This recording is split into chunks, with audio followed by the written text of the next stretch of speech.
Argentine के शहर Santiago में एफआईएच प्रो हॉकी लीग के पहले मरहले में अम्माद शकील भट्ट की क़यादत में कौमी हॉकी टीम चारों मैच हार गई। ओलंपिक चैंपियन नीदरलैंड के खिलाफ पाकिस्तान टीम को पहले मैच में 2 के मुकाबले में 5 गोल से और दूसरे मैच में 3 के मुकाबले में 7 गोल से नाकामी का सामना करना पड़ा, जबकि मेज़बान अर्जेंटाइन ने पाकिस्तान को 2 के मुकाबले में 3 गोल से और 1 के मुकाबले में 5 गोल से शिकस्त दी। हॉकी के हलकों में पाकिस्तान हॉकी टीम की कारकर्दगी पर शदीद तनकीद की जा रही है। 5 दिन में 4 मैच खेलने वाली पाकिस्तान टीम के खिलाफ 20 गोल हुए, जबकि पाकिस्तान टीम 8 गोल बना सकी। पाकिस्तान हॉकी के मामलात और एफआईएच प्रो लीग 2025-26 में टीम पाकिस्तान के शेड्यूल शिरकत के हवाले से गुफ्तगू के लिए हमारे साथ नीदरलैंड से वीडियो लिंक पर मौजूद हैं पाकिस्तान हॉकी टीम के साबिक कप्तान गोलकीपर ओलंपियन सलमान अकबर। खुशामदीद कहेंगे सलमान आपको। और सबसे पहले तो मुझे ये बताइए कि पाकिस्तान टीम ने एक तवील अरसे के बाद ओलंपिक चैंपियन नीदरलैंड के ख़िलाफ़ मैच खेला और प्रो लीग में पाकिस्तान टीम की 5 दिन में 4 मैचों पर जो तनकीद हो रही है, सलमान अकबर साबिक कप्तान ओलंपियन की हैसियत से इस तमाम परफॉर्मेंस के ऊपर क्या तबसरा करना चाहेंगे? जी थैंक यू वेरी मच जय भाई।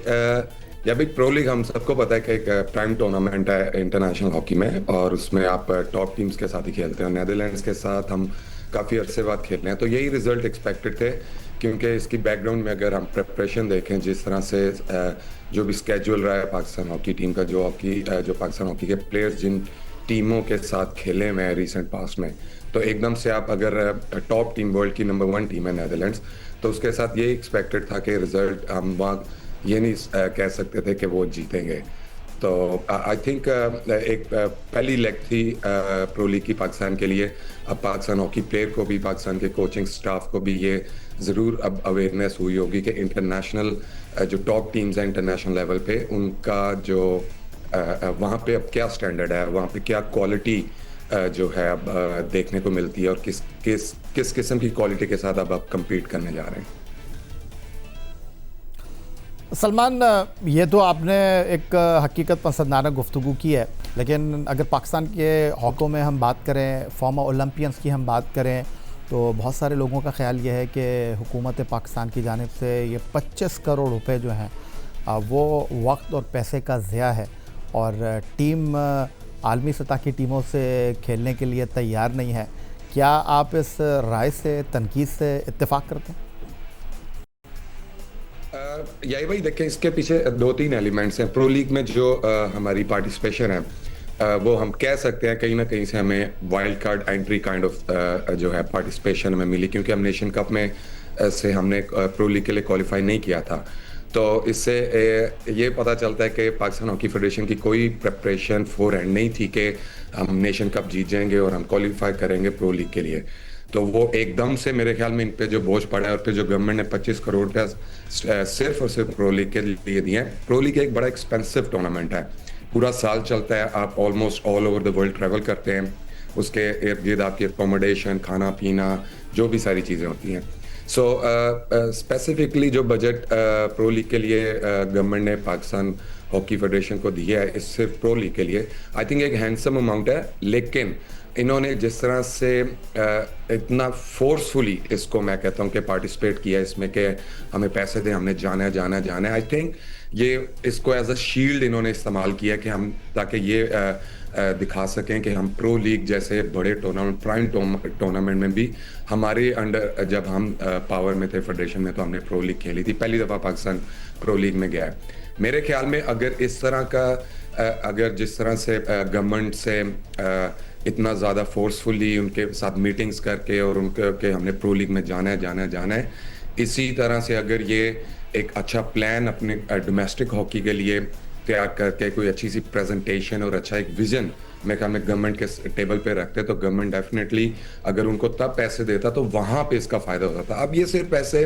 आपकी सिर्फ और सिर्फ नेशनल टीम जो है वो प्रो लीग जैसे प्राइम टूर्नामेंट जाके खेलेगी, और एक बंच ऑफ प्लेयर्स को उसका फ़ायदा होगा। इन जनरल पाकिस्तान हॉकी को मैं नहीं देखा कि फ्यूचर में इस चीज़ का कोई फ़ायदा होगा। वजह फरमाया सलमान अकबर साहब आपने, लेकिन ये हकीकत है कि मौजूदा हॉकी फेडरेशन की तवज्जो और तमाम तर जो इस वक्त फोकस दिखाई दे रही है वो ये है कि आप बैनुल-अक़वामी सतह पर किसी तरह कम्पीट करें। डोमेस्टिक हॉकी का पाकिस्तान हॉकी के पास कोई प्लान हमें दिखाई दे नहीं रहा है। तो इस तनाज़ुर में आप क्या कहना चाहेंगे कि ठीक है, आप इंटरनेशनल सतह पर अगर खेलेंगे, वर्ल्ड कप, ओलंपिक और दीगर मुकाबलों में बराह रास्त हिस्सा लेंगे तो यकीनन कौमी खेल हॉकी को आगे बढ़ने का मौका मिलेगा, लेकिन आप मशवरा देना चाहेंगे पाकिस्तान हॉकी फेडरेशन को कि डोमेस्टिक सतह पर आपको अपने वसाइल के साथ, अपनी मेहनत के साथ काम करने की ज़रूरत है। चलें, हुकूमत वक्त ने आपको 25 करोड़ की प्रो लीग के लिए इमदाद तो जारी कर दी है। जी बिल्कुल याया भाई, ये बड़ा इंपॉर्टेंट एक फैक्टर है पाकिस्तान हॉकी का कि हमारे पास कोई डोमेस्टिक स्ट्रक्चर ही नहीं है। पास्ट में हुआ करता था, जब हम खेलते थे हम पूरा पूरा साल अपने डोमेस्टिक कैलेंडर में बिजी रहते थे। और अगर आपने आज भी देख लें कितना अरसे से अब ये बात हो रही है, कोई भी चीज़ होती है पाकिस्तान हॉकी फेडरेशन हमें गवर्नमेंट के पास जाती नज़र आई है पैसों के लिए, फाइनेंस के लिए। आज तक इन्होंने जो भी फेडरेशन में पिछले 3-4 जो आप सर्कल देख लें तो कुछ आपको स्पेसिफिक लोग ही नजर आएंगे, कोई आता है, कोई चला जाता है, फिर दोबारा आ जाता है। अब ये जो हमारे सेक्रेटरी हैं, इनकी भी दूसरी टर्म है।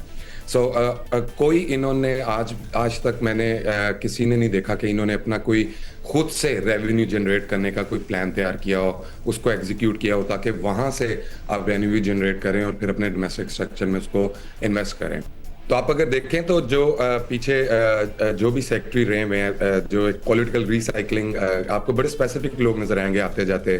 तो आपको याद होगा कि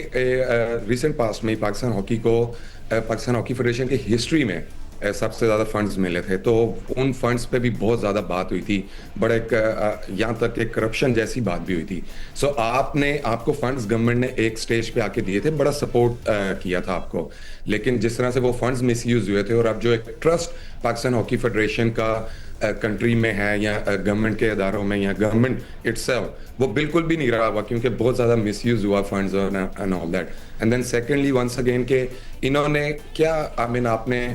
खुद से कोई रेवेन्यू जनरेट किया आज तक, या कोई कोशिश किया या कोई प्लान किया इस तरह का कि ताकि एटलीस्ट जो आप अपने डोमेस्टिक स्ट्रक्चर के लिए आप खुद से कुछ रेवेन्यू जनरेट करें, ताकि डोमेस्टिक स्ट्रक्चर अपना रन करें, अपने एज ग्रुप्स के कंपटीशन ईयरली अपने कैलेंडर में डालें, ताकि हर प्लेयर को पता हो कि ओके इस साल मैंने ये चैंपियनशिप खेलनी है और यहाँ टूर्नामेंट होना है डोमेस्टिक में, ये फेडरेशन का है, और ये जो भी इनविटेशनल टूर्नामेंट पाकिस्तान में हुआ करते थे। सलमान, अगर ये सवाल मैं आपके सामने रखूं बहैसियत ओलंपियन, पाकिस्तान हॉकी टीम के फॉर्मर कोच, गोलकीपर की हैसियत से आप इत्तेफाक करते हैं ओलंपियन कमर इब्राहिम की बात से कि गोलकीपिंग कोच के लिए फ़िलहाल आपके पास अहमद आलम बेस्ट ऑप्शन है, और वो कह रहे हैं कि ताहिर जमान के साथ आपको मैनेजमेंट में तगड़े लोग लेकर आने चाहिए। ओलंपियन मोहम्मद उस्मान, ओलंपियन ज़ीशान अशरफ माजी में पाकिस्तान के लिए खेले हैं, अच्छे खिलाड़ी रहे हैं, लेकिन उनका ये कहना है कि उनसे बेहतर की तरफ आपको देखना चाहिए। जी आए भाई, ये बड़ा इंपॉर्टेंट आपने क्वेश्चन रेज किया और बड़ा मेरे ख्याल में इस पे बहुत ज़्यादा ध्यान देने की ज़रूरत है। दो चीज़ें, एक गोल कीपिंग के बारे में अगर मैं क्विकली बात करूं तो हमारे प्रेसिडेंट ने पाकिस्तान हॉकी फेडरेशन के कहा कि ये डिपार्टमेंट बड़ा वीक है। आई थिंक उनको ये रियलाइज़ करना चाहिए कि ये वीक बनाया गया है। पाकिस्तान हॉकी की हिस्ट्री है कि पाकिस्तान हॉकी ने बड़े बड़े अच्छे गोलकीपर प्रोड्यूस किए हुए पास्ट में, लेकिन आपने इस डिपार्टमेंट में कभी काम ही नहीं किया है। इस वजह से आज पाकिस्तान हॉकी जो है ये स्ट्रगल करती नजर आ रही है गोलकीपिंग डिपार्टमेंट में। और सिर्फ यही भाई, तो आप इस बात से इत्तेफाक नहीं करते कि ओलंपियन अहमद आलम बेहतर साबित हो सकते हैं? मैं उसी तरफ आ रहा हूँ। देखें, सिर्फ सीनियर टीम के साथ लगाना, किसी टूर्नामेंट से पहले कोई गोलकीपर इवन गोरा बुला के 10-15 दिन की ट्रेनिंग करवा के और एक्सपेक्ट करना कि आपके गोलकीपर एकदम से परफॉर्म करने लग जाएंगे, इस तरह बिल्कुल भी नहीं होता है। ये एक पूरे प्रोसेस है, आपको वंस अगेन गुजरना पड़ेगा, आपको ग्रास रूट लेवल से जाके इस चीज़ पे काम करना पड़ेगा, एंड देन आपको वहाँ से कोई गोलकीपर जो है टैलेंट आपको उसको पॉलिश करना पड़ेगा,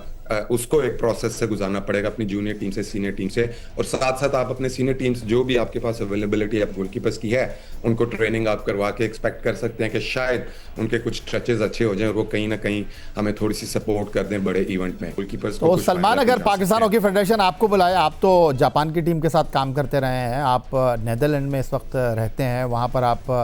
हॉकी के हवाले से काम कर रहे हैं, तो अगर पाकिस्तान हॉकी फेडरेशन आपसे रब्ता करेगी तो आप आएंगे? मैंने यार भाई कभी मना नहीं किया है, मेरे साथ कभी राब्ता हुआ ही नहीं है। एंड डेफिनेटली जब राब्ता होगा देयर सम मैं अपनी टर्म्स टेबल पे रखूंगा। एंड आई होपफुली कि वो हम कोई मिडिल ग्राउंड ढूंढ सकेंगे। और मैं, मेरा मुल्क है, मैं I would love to serve back. मैं जब भी पाकिस्तान हॉकी के गोलकीपर्स को देखता हूँ मुझे बड़ा अफसोस होता है, और मैं समझता हूँ कि वाकई इस डिपार्टमेंट में बहुत ज़्यादा ज़रूरत है काम करने की।